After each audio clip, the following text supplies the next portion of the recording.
Honky Tonk Man. Hey, champ, you're live on your own show, Shake, Rattle, and Roll. Gosh, it sounds funny when you call and say that I'm live on the show. Now it's like it sounds when I'm sitting at home in front of my own computer and you call somebody and we call somebody else and you say that. But I am in Albert Lee, Minnesota, for all the people in Minnesota. That's south, I think, of Minneapolis, the Twin Cities, and the show starts at 7 here, which is about 10 more minutes, and I thought I had to come outside because the fans kept bothering me on the inside. I love you fans, but gosh, when you see me with earphones in my ear and holding my cell phone, it's not a good time to come up and ask for an autograph. But and I kept going, I've got to do my radio show. And one fan followed me all the way out here in the parking lot, so I had to keep walking, hoping to make sure I had a good signal. But I'm so glad that you guys are holding the fort down for me tonight, and next week we'll be back ready to shake, rattle, and roll. So we've already played the clip for the fans of the Greg Valentine voicemail and the original challenge from Lanny and Valentine where the match was set up. What are your thoughts on the situation, champ?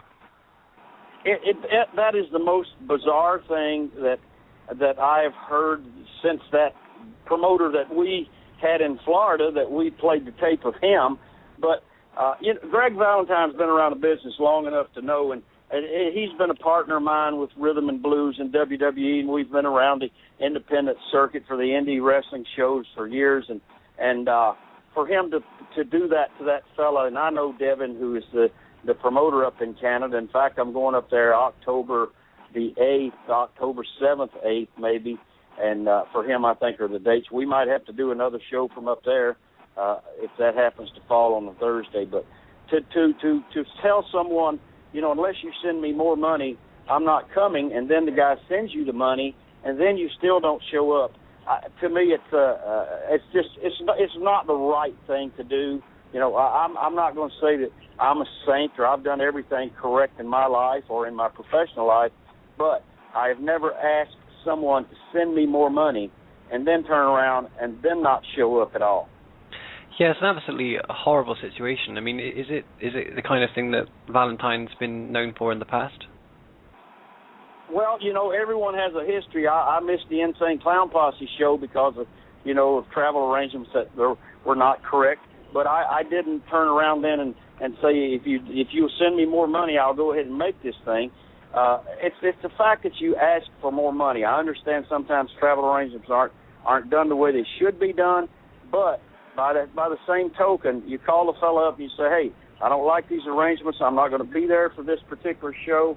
If you don't change it, and if they don't change the travel arrangements, if it's something like leaving. I had a fellow the other night ask me would I mind taking a midnight flight out of Phoenix to fly all night long to get to somewhere, and then you'll have all day to rest.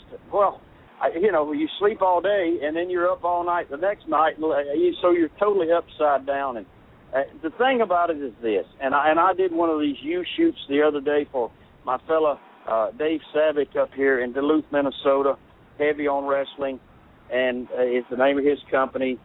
And I did a thing where I held up a sign, and it showed how to spell my last name. And I can't use the language, but I'm sure it'll show up on YouTube. But my last name is, and I think I sent you a message, Steve, that I had went over this with the fellow 3 times. 3 times I repeated it. 3 times I made him repeat the spelling of my last name, and the ticket came the next day, and the last name was spelled wrong.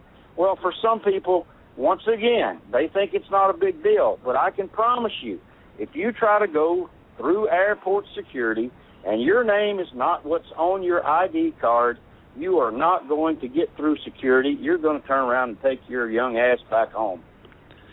Yeah, and and even if you get through, there's no guarantee that you'll be able to get back.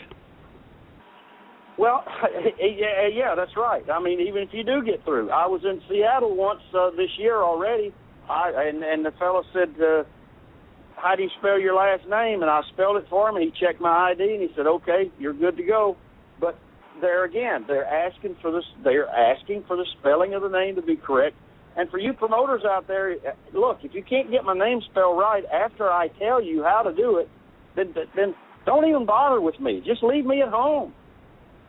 Yeah, it's an absolutely insane. I mean, we've had it, 3 times this year, and every time you've been booked, I've always confirmed with them and confirmed the name and the dates and the time of the flights, and we've had everything ironed out. Everything sounds great, and then they just screw it up. Yeah, I don't know why or what the reason is behind it, but there again, I mean, I call the airlines. First of all, the fellow called me back. He said it's all taken care of. I call the airlines, and they says no, it's in your record, but it's not been changed. You have to change it when you get to the airport. Well, you know, I would like to have a premier seat sometimes because I have a gold card with certain airlines, so you get an upgraded premier seat, but you can't wait until the morning of the flight to go there because they give those seats away on a priority basis according to how long you've been a customer of the airlines. Yeah, it's just unbelievable, and I think what upset me personally most about the Valentine thing, because Lanny Popper is a good friend of ours, was the fact that it was a Macho Man tribute show, and he didn't need to go ahead and call Lanny an idiot and do all that stuff. Yeah, you know, you don't have to take your personal thoughts out on someone because of what kind of business deal they made, and as far as that goes, you're right. He was way out of line, and then to call the guy the next day and apologize, and say I'm sorry and I'll be there, and then still not show up. I don't get that part of it, but anyway, that's the Greg Valentine. It's kind of like Pulp Fiction, the Valentine situation. It is indeed. I mean, we've also got the breaking news that Jeff Hardy's been sentenced to 10 days in jail. Oh, well, that normally goes with some kind of a DUI type situation that pops up or something. But 10 days for what all the kind of trouble he's been in, I think he's been very fortunate on that end of it. And fans, I will tell you, I've been out on the road since last Friday morning. I left Phoenix, and I've not been near a computer or been able to do anything. And so it's one of those situations where you know, when you're gone and you're away from everyone, and I've been. It's not that some of these places I've been to, you know, I've seen more cows and horses and goats than anything else, but that's what I do. And sometimes I don't have cell service, and sometimes I don't have any kind of phone service. So I've been cut off from the news, and I don't know what's going on with the news. And so anyway, this one lady fan, she wanted a photo so bad, and I'm gonna sign it for her right now. I am Paula. You're who? Okay, right here. Yeah. Anyway, she's waited and waited. She got in her car to leave, and I didn't want her to be like really mad at me because I wouldn't sign her photos. I talked about you on my radio show this afternoon. And oh, you did the radio here? Yeah, with Frank Cole. Oh, okay. He's the governor of the Moose. Okay, so we're on radio now. We're on Blog Talk Radio. This is my show. All right. We have 70. Your show? Yes, right. We're going live right now all over the world, and we have probably 70,000 people listening to you. Well, I think you're awesome. Wait, let me take my glasses off. Now, here we go. Keep mine on. Okay. Incognito. Okay. He's a wonderful person. Thank you so much for waiting. Look at that. Did you get us? You look sexy, Rocker. Oh, gosh. Thank you so much. Thanks, darling. Bye. Anyway, this is for some of the fans out there, this is what happens. I try to avoid certain situations where I can, you know, it's kind of like if I'm home, I have to snap my fingers at my wife and kids to make them be quiet. And here, I knew that I couldn't do this in the locker room because the people in the locker room, for some reason, they get louder and louder as the night goes on. And then, of course, if you try to do it inside the building, there's so much noise. But I'm glad I was able to join you. And I know, Steve, you're holding the fort down for us tonight, and you're going to do a great job. We're going to have a short version of the show, but next week we're going to have a lot of surprises. Yeah, we've also got our highlight reels to play at the end of the show as well. We have about 15 minutes of all the best clips of Shake, Rattle, and Roll so far. And like I said, for all the fans, next week I will be back home in Phoenix, and I'll be sitting at my kitchen table and